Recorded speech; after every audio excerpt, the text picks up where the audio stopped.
అబద్ధాలకు brand ambassador Revanth Reddy అని నేను ఎందుకంటున్నా? మొన్నటిదాకా ముఖ్యమంత్రి ఏం మాట మాట్లాడిండు? 2 లక్షల రుణమాఫీ అయిపోయింది, అందరు పటాకులు కొట్టుర్రి, స్వీట్లు వంచుర్రి, ఇక పాలాభిషేకాలు చేయరని ఈయన ఫోటోలు కూడా పంపించుకున్నాడు. ఊర్ల పొంటి పాలాభిషేకాలు అయిపోయినాయి, పటాకులు కొట్టుడు అయిపోయినాయి, కాంగ్రెస్ కార్యకర్తలై స్వీట్లు తినుడు అయిపోయినాయి, మిగతా దావతులన్నీ అయిపోయినాయి. ఏం చెప్పిండు? అయిపోయింది, 2 లక్షల రుణమాఫీ అయిపోయిందని ముఖ్యమంత్రి అన్నాడు. మొన్న ప్రధానమంత్రి మహారాష్ట్రలో ప్రచారంలో, ఎన్నికల ప్రచార సభలో ఒక దాంట్లో మాట్లాడుతూ కాంగ్రెస్ పార్టీ అధికారంలోకి రావడానికి అక్కడ రైతుల రుణాలు మాఫీ చేస్తా అని చెప్పింది, తెలంగాణలో చెయ్యలేదు అని చెప్పి ప్రధానమంత్రి మాట్లాడంగా నిన్న ప్రధానమంత్రికి ఉత్తరం రాసిండు. ఎవరు? ముఖ్యమంత్రి రేవంత్ రెడ్డి. దాంట్లో ఏం చెప్తాడు ఆయన? 17,000 పైచిలకు కోట్లు మాత్రమే రైతుల రుణాలు మాఫీ చేసినామని చెప్తాడు. అసలు స్టేట్ లెవెల్ బ్యాంకర్స్ కమిటీ చెప్పింది ఏంది? First deputy CM finance minister బట్టి విక్రమార్క గారు మీటింగ్ పెడితే 49,500 కోట్ల రుణాలు ఉన్నాయి రైతులే ఈ రాష్ట్రంలో అని చెప్పింది. దాన్ని వీళ్ళు ఏం చేసారు? క్యాబినెట్కి వచ్చేసరికి 33,000 కోట్ల 33,000 కోట్లు మాత్రమే రైతుల రుణాలు అని చెప్పి క్యాబినెట్ కాడికి వచ్చేసరికి చేసి, మళ్ళీ దానికెళ్ళి ఇంకా కిందికి తగ్గించి కొంత మాత్రమే ఉందని చెప్పి 29,000 కోట్లు, మళ్ళీ దాని తర్వాత 22,000 కోట్లను తగ్గించుకుంటూ వచ్చి కేవలం ఇవాళ 17,000 కోట్ల మాత్రమే రైతు రుణాలు మాఫీ చేసి మొత్తం రైతులకు రుణాలు మాఫీ చేసినామని అబద్ధం ఆడుతున్నాడు. ఈయన అబద్ధాలకు బ్రాండ్ అంబాసిడర్ అని మేము ఊరికే అంటే ఇవాళనే ఈనాడు పత్రికలో ఒక స్టేట్మెంట్ వచ్చింది. గృహజ్యోతికి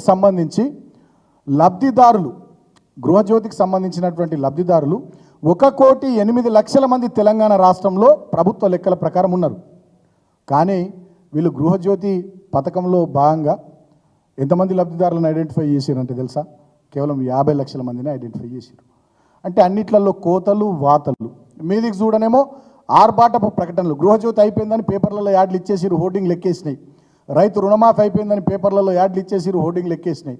2 లక్షల ఉద్యోగాలు మొత్తం ఇచ్చేస్తున్నాం, ఇక జాబ్ క్యాలెండర్ రిలీజ్ చేసినాం, అయిపోయి తెల్లారే అందరికి ఉద్యోగాలు వచ్చేసినాయి, వస్తున్నాయని చెప్పి హోర్డింగ్లు వచ్చినాయి, పేపర్ స్టేట్మెంట్లు, యాడ్లు గీట్లు అన్నీ వచ్చేసినాయి వీళ్ళు ఇచ్చేసారు. కానీ క్షేత్రస్థాయిలో చూస్తే మాత్రం ఒక్కటంటే ఒక్క హామీ, ఒక్కటంటే ఒక్క పని వీళ్ళు నిలబెట్టుకున్నది లేదు, చేసింది లేదు. ఇక వీళ్ళ పరిస్థితి ఎట్లున్నదంటే నేను ఇందాకే చెప్పినట్టుగా డిసెంబర్ 7వ తారీఖు నాడు వీళ్ళు అధికారంలోకి వస్తే ఇవాళ అక్టోబర్ 7వ తారీఖు, 10 నెలలు గడుస్తూ ఉంది. వీళ్ళదంతా కూడా ఒక ఇంగ్లీష్ ప్రోవర్బ్ ఉంటుంది, దాని ప్రకారం చెప్తే వీళ్ళంతా ఎట్లుందంటే కాంగ్రెస్ ప్రభుత్వాన్ని మిస్ప్లేస్డ్ ప్రయారిటీస్, డిస్ప్లేస్డ్ డెవలప్మెంట్. వీళ్ళ ప్రయారిటీస్ అన్ని మిస్ప్లేస్ అయిపోయినాయి. ఇక డిస్ప్లేస్డ్ డెవలప్మెంట్ అనేది కూడా ఏం లేదు. ఇక తాపకొక్కసారి ఈ 6 గ్యారంటీల మీద, వీళ్ళు ఇచ్చినటువంటి హామీల మీద, వీళ్ళ అభయహస్తం మేనిఫెస్టో మీద ప్రధాన ప్రతిపక్షంగా బీఆర్ఎస్ నిలదీస్తే ఒకసారి హైడ్రా వస్తుంది, బుల్డోజర్లు వస్తాయి తెలంగాణలో. మళ్ళీ ఇంకో అంశం మీద నిలదీయంగానే మూసి రివర్ ఫ్రంట్ వస్తుంది. మళ్ళీ ఇంకో అంశం మీద నిలదీయంగానే ఒక మంత్రి వస్తుంది, ఏదోటి బూతులు మాట్లాడుతుంది. మళ్ళీ ఇంకో అంశం మీద నిలదీయంగానే ఇంకో అటెన్షన్ డైవర్షన్ టాక్టిక్ వస్తుంది. అంటే మొత్తంగా అటెన్షన్ డైవర్ట్ చేసేటటువంటి కార్యక్రమాలే తప్ప, హామీలన్నిటిని తుంగలో దొక్కే కార్యక్రమాలే తప్ప, చిత్తశుద్ధితోని ఏ మాటలు చెప్పి అధికారంలోకి వచ్చిర్రో దాన్ని నిలబెట్టుకునేటటువంటి ప్రయత్నం ఈ రేవంత్ రెడ్డి ప్రభుత్వం చేస్తలేదు. అన్ని రంగాల్లో పూర్తిగా రేవంత్ రెడ్డి ప్రభుత్వం విఫలమైంది. ముఖ్యంగా ఈ ప్రభుత్వం రావాలని ఏ నిరుద్యోగులైతే కాలికి బలపం కట్టుకుని తిరిగినరో ఆ నిరుద్యోగుల నోట్లు ఇవాళ మట్టి కొట్టింది. మొన్నటికి మొన్న మనం చూసినాం, గ్రూప్ 1 పరీక్ష 1:100 విలువండి అని చెప్పి నిరుద్యోగులు అశోక్ నగర్లో, దిల్సుఖ్ నగర్లో ఆందోళనలు చేస్తే పోలీసులతో వాళ్ళని కొట్టించారు, కేసులు పెట్టించారు, బెదిరించారు. ఎవరైతే కోచింగ్ తీసుకుంటున్నారో కోచింగ్ ఇన్స్టిట్యూట్స్లో ఆ పిల్లలకు ఫోన్లు చేసి, ఆ మేనేజ్మెంట్లకు ఫోన్లు చేసి ఆ పిల్లల్ని బెదిరించినటువంటి సంఘటనలు చూసినాం. సో వీళ్ళ నోటిఫికేషన్లు లేవు, ఉద్యోగాల భర్తీ లేదు, నిరుద్యోగ భృతి లేదు, ఇచ్చిన హామీలన్నీ మర్చిపోయారు. రేవంత్ రెడ్డి మాత్రం మూటలు సదురుకునుడు మీద, ఢిల్లీకి కొన్ని మూటలు పంపుడు మీద, మాయ మాటలు చెప్పే దాంట్లో ఇవాళ బిజీగా ఉన్నాడు.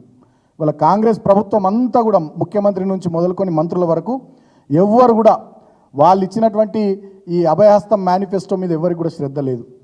ఈ అభయహస్తం మేనిఫెస్టో అనేది ఇక తెలంగాణ ప్రజల పాలిట భస్మాసుర హస్తం అయిపోయింది.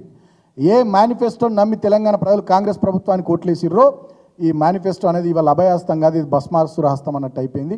వాళ్ళందరినీ వంచిస్తూ ఉన్నారు, చివరికి మా నిరుద్యోగులను కూడా వంచిస్తారు.